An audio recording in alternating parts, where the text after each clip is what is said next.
They're my note cards. Have you ever struggled with communication in a friendship or relationship? If your answer is yes, then I'm glad you're here today. I have researched and had personal experience with how communication can affect our friendships and relationships. And today I'm going to be sharing the importance in any relationship and why it is the key to happiness, connection, and long-lasting relationships. Today, we're going to be going over what communication is, the different styles of it, why it is important, what it benefits, and where to get help when needed with communication. Let's start with the general idea of what communication is and its styles. Communication is the transfer of information from one person to another and helps people understand others' differences, current problems, and the connection between people. Types of communication, according to Alvernia University, are passive, aggressive, passive-aggressive, and assertive. Passive communicators tend to act without interest. They often fail to assert themselves, allowing others to walk all over them, fail to express their feelings and opinions. They tend to speak more quietly and have poor body language. They also may have trouble keeping eye contact. Aggressive communicators are often obviously aggressive.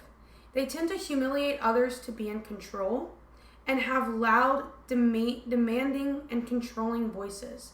They use the use of demeaning you statements and have low tolerance of frustration. They like to blame others for their issues and have threatening or intimidating posture. Passive-aggressive communicators are often passive on the outside but feel powerless on the inside. They often talk under their breath to avoid confrontation. They tend to use the silent treatment and are aware of their needs but struggle to voice them. They may seem to cooperate but think the complete opposite. Their facial expressions don't normally match the way they really feel. They also deny their anger. Assertive communication is thought to be one of the most effective ways of communication. Having an open mind while also being able to express your feelings, open communication without being overbearing, and considering others' feelings. Tend to aim for both sides of the conversation for a balance of your opinions and my opinions. Communication is important. Why is it important? Because if there's no communication, it can affect the connection between a person, which can lead to the relationship faltering. Lack of communication affects the intimacy and can leave you feeling unseen or unheard, maybe lonely. And no one really wants to feel lonely or unheard when they're in a friendship or a relationship. The benefits of communication. Benefits of communication: reduces and resolves conflict. It strengthens the respect you have for each other, helps the love grow within, and helps avoid misunderstandings. If you don't communicate with your partner may never know the issues you'll have with each other. It can be as small as talking about your day to as big as confronting an issue.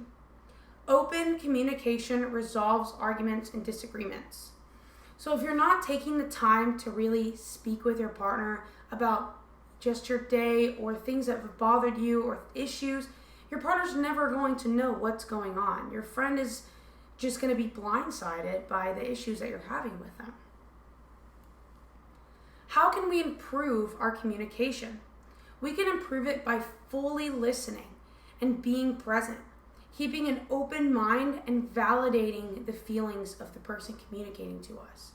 So if someone's communicating, we need to make sure that we are keeping an open mind, not caring that if they're going to say something that upsets us or makes us angry, we just need to listen and understand what they are saying. And if you struggle with communicating still, there are ways to improve, so don't give up. According to Verywell article, couples therapy can be beneficial. Seeking professional help from a therapist can identify good communication patterns, address mental health issues, and underlying resentments, as well as proper coping mechanisms. Asking for help from a friend, therapist, or your partner on communication is okay. Never feel bad for asking for help.